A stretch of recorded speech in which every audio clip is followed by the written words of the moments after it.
আমাদের মধ্যে উপস্থিত আছেন আপনারা যাকে সবাই দাদা হিসেবে জানেন।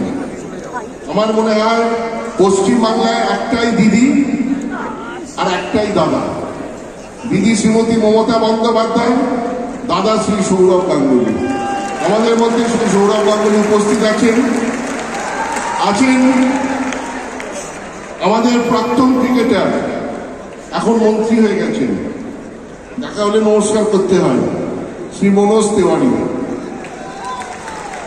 আছেন স্নেহাশিস গাঙ্গুলি, সিএবির প্রেসিডেন্ট এবং প্রাক্তন ক্রিকেটার, রঞ্জিত জয়ী টিমের প্লেয়ার, এবং সিএবির অনেক কর্মকর্তাও এসছেন, বিএইচ এর কর্মকর্তা আছেন, অ্যাথলেটিক অ্যাসোসিয়েশনের কর্মকর্তারা আছেন,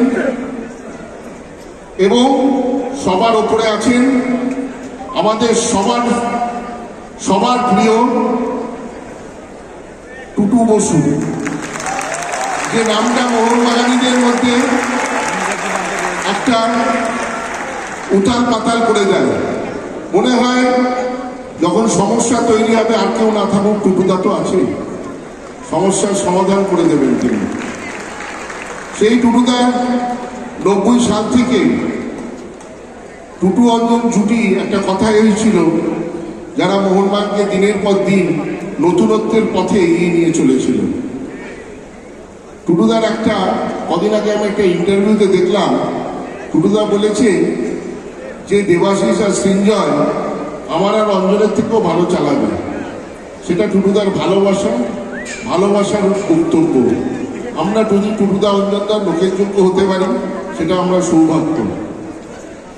আজকে মোহনবাগান ক্লাবের কিন্তু আসল চালিকা শক্তি সেটা আপনারা সমর্থকরা এবং সদস্যরা। আপনারা যদি না থাকতেন, মোহনবাগান ক্লাব আজকে এই জায়গায় আসতো না। মোহনবাগান একটা আবেগের নাম, সেই আবেগে আপনারা সবাই গা ভাসিয়েছেন, আমরা সবাই গা ভাসিয়েছি। আমার পরিচিতি দেওয়া হলো সভাপতি হিসেবে। আমি সবচেয়ে বেশি খুশি হই যখন আমাকে পরিচিত করা হয় একজন মোহনবাগান সমর্থক হিসেবে। আমার মনে হয় ওর থেকে বড় পরিচয় একটা মানুষের আর কিছু হতে পারে না। আপনারা আমাদের কাছে আজকে এসছেন, এই দিন পালন করছেন, এর জন্য আন্তরিক ধন্যবাদ জানাচ্ছি।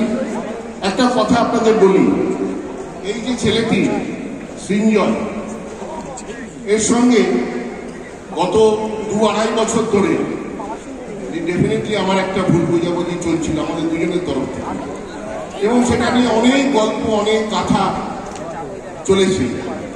কিন্তু আজকে আপনাদের আমি একটা কথা দিতে পারি আমার তরফ থেকে, আমি সৃঞ্জয় যতদিন আমার হাত ছাড়বে, আমি ওর হাত ছাড়বো না। আমরা দুজনে একসাথে চেষ্টা করবো মোহনবাগানকে আরো এগিয়ে নিয়ে যেতে। আপনাদের সাহায্য ছাড়া যেটা সম্ভবপর নয়, আপনারা সাহায্য করবেন।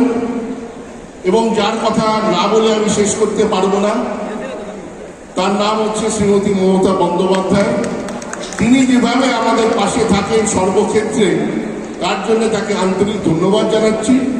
তিনি আমাদেরকে আজকে আসতে পারেননি, কিন্তু শুভেচ্ছা বার্তা পাঠিয়েছেন আমাদের সবার জন্য। তার জন্য দিদি, আপনাকে আমরা নমস্কার জানাচ্ছি। এবং আপনাদেরকে একটা সত্যি কথা বলি, দিদি কিন্তু কোন ক্লাবের সাপোর্টটা জানেন? বলতে পারবেন? দিদি মোহনবাগানের সাপোর্ট বলবেন, কিন্তু দিদি মোহনবাগানের সাপোর্ট। সেই জন্য ভালো লোকেরা সবাই কিন্তু মোহনবাগান সাপোর্ট, এটা নিয়ে কোনো থাকতে পারে না। আর 1911 পরিবার, আপনাদের সবাইকে আমি নমস্কার জানাচ্ছি আমাদের আজকে আসার জন্য। আপনারা আমাদের পাশে থাকুন, আপনাদের আশীর্বাদ পাশে থাকুন, তাহলেই আপনারা দেখবেন সঠিকভাবে ক্লাবকে আরো এগিয়ে নিয়ে যেতে থাকবো। ভালো থাকবেন, সুস্থ থাকবেন। জয় মোহনবাগান।